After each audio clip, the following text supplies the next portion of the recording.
Hi friends, இன்றைக்கி நம்ம வீடியோவில் நம்ம பார்க்க போகிறது நம்ம எல்லாரோட டெய்லி லைஃப்பில் ஒரு பார்ட்டான ஒரு ட்ரெடிஷன், கோலம் போடுறது.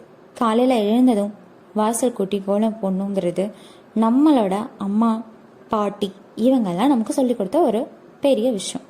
நம்ம ஃபாலோ பண்ணிகிட்ருக்க ஒரு பெரிய ட்ரெடிஷன். ஆனால் நம்மள சில பேருக்கு அதை இப்போ ஃபாலோ பண்ண முடியறதில்ல, நம்மளோட பிஸி ஷெடியூலில். பட் ஃபாலோ பண்ணணும்னு நினச்சி பண்ண முடிகிறவங்க அது என்னன்னு தெரியலை, என்ன பண்ணணும், எப்படி போடணும் அப்படின்னு தெரியாதவங்களுக்கு இந்த வீடியோ ஹெல்ப்ஃபுல்லாக இருக்கும். இது என்னோட ஒரு லேர்னிங் ப்ராசஸும் கூட. ஸோ ஃபர்ஸ்ட் நம்ம இப்போ தான் ஸ்டார்ட் பண்ணுறோம் கோலம் போடுறதுக்கு அப்படிங்கும்போது நம்ம அதை நோட்டில் போட்டு கற்றுக்கலாம். அதுக்கப்புறம் நம்ம அதை வாசலில் போட்டு பழகிக்கலாம். இப்போ கோலம்னு சொல்லும்போது புள்ளி வச்ச கோலமும் போடலாம், ரங்கோலி மாதிரி புள்ளி இல்லாத கோலமும் போடலாம். இன்றைக்கி நான் புள்ளி வச்சு போடுற கோலத்தை பற்றி தான் சொல்ல போகிறேன். ரொம்ப சிம்பிளான பேசிக்கான சின்ன கோலம் தான். இப்போ நம்ம இந்த கோலம் பார்க்குறதுக்கு முன்னாடி புள்ளி வைக்கிறதுல 2 வகைப்படும். அது என்ன அப்படின்னு பார்க்கலாம். ஃபர்ஸ்ட் ஒன் நேர்புள்ளி. இதுக்கு நம்ம ஒரு எக்ஸாம்பிளுக்கு இப்போது ஒரு 5 டாட்ஸ் வச்சு இப்போ ஒரு 5 புள்ளி கோலம் அப்படின்னு நம்ம ஒரு எக்ஸாம்பிளுக்கு எடுத்துக்கலாம். இப்போது இதில் நம்ம எப்படி நேர்புள்ளி வைக்கிறோம் அப்படின்னா ஃபஸ்ட்டையும் லாஸ்ட்டையும் நம்ம விட்டுருவோம். அதுக்கு அடுத்தது வைக்கும்போது இந்த டாட்டுக்கு நேராக வைக்கணும். முன்னாடி லைனில் இருக்கிற டாட்டுக்கு நேராக வைக்கணும். இந்த மாதிரி நம்ம மேலேயும் கீழேயும் நம்ம போடுற கோலத்துக்கு ஏற்ற மாதிரி நம்ம வச்சுக்குவோம்.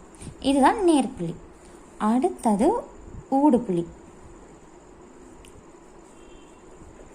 இதுக்கும் நம்ம அதே 5 புள்ளி எக்ஸாம்பிளுக்கு நம்ம எடுத்துக்கலாம். இது நெக்ஸ்ட் லைன் நம்ம வைக்கிறப்போ இந்த ஃபர்ஸ்ட் டாட்டுக்கும் நெக்ஸ்ட் டாட்டுக்கும் இருக்கிற சென்டரில் நம்ம வைக்கணும். அடுத்த லைன் இந்த மாதிரி நம்ம ஒவ்வொரு 2 டாட்டுக்கும் நடுவில் நம்ம வைப்போம். இதுக்கு பேர் தான் ஊடுபுள்ளி அப்படின்னு சொல்கிறது. இதே மாதிரி நம்ம மேலேயும் வச்சுக்கலாம்.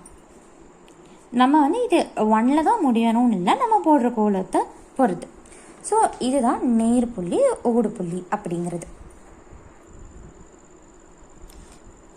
இப்போ இன்றைக்கி நம்ம பார்க்குற கோலத்துக்கு பார்க்கலாம். இன்றைக்கி நம்ம பார்க்க போகிற கோலம் புள்ளி 7 வரிசை ஹொரிசான்டலாகவும் வேர்ட்டிக்கலாகவும் வரும். அதுதான் 7 புள்ளி 7 வரிசைன்னு நம்ம சொல்லுவோம். இப்போ நம்ம இப்படி 7 புள்ளி வச்சுருக்கோம். இதே மாதிரி இந்த வேர்ட்டிக்கலாகவும் நம்ம 7 புள்ளி வைக்கணும். ஸ்ட்ரெயிட்டாக வைக்கணும். கேப்பு கரெக்டாக இருக்கணும். அப்போ தான் கோலம் நீட்டாக வரும். இப்போ நம்ம புள்ளி வச்சு முடிச்சாச்சு. இந்த மாதிரி இருக்கும். இதுக்கப்புறம் நம்ம டாட்ஸ் எப்படி கனெக்ட் பண்ணுறோம் அப்படிங்கிறதான் இம்பார்ட்டண்ட். இப்போ நீங்கள் இப்படி பார்த்தீங்கன்னா இது நீங்கள் கீழாக வாட்ச் பண்ணிங்கனாலே உங்களுக்கு தெரியும் நம்ம எப்படி கனெக்ட் பண்ணுறோன்னு. ரொம்ப சிம்பிளாக தான் இருக்கும். ஸோ உங்களுக்கு பார்த்தா புரியும். ஸோ இதுதான் இந்த கார்னரில் நம்ம இருக்கிறது.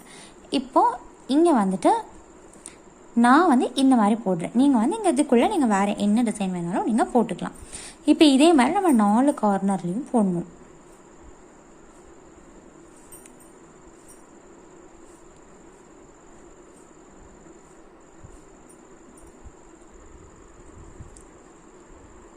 ஸோ இந்த மாதிரி நம்ம 4 கார்னர்லேயும் போட்டுக்கணும்.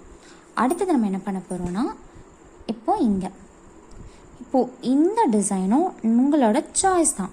இப்போ நான் இது என்னோடய சாய்ஸில் இப்படி போடுறேன். பட் நீங்கள் உங்களுக்கு வேறு ஏதாச்சும் தோணுச்சு அப்படின்னா நீங்கள் அப்படியும் போட்டுக்கலாம்.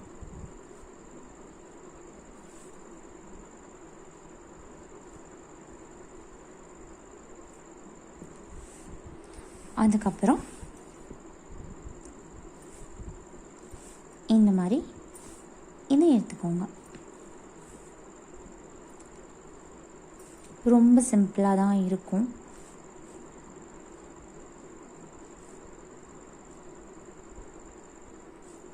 இந்த சென்டர்லேயும் டிசைன் நம்ம சாய்ஸ் தான்.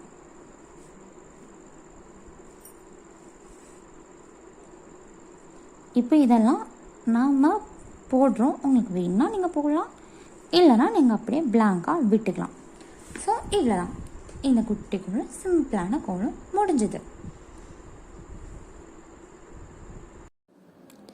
இந்த வீடியோ பிடிச்சிருந்தா ஷேர் பண்ணுங்கள், சப்ஸ்கிரைப் பண்ணுங்கள், லைக்கும் பண்ணுங்கள். தேங்க்யூ.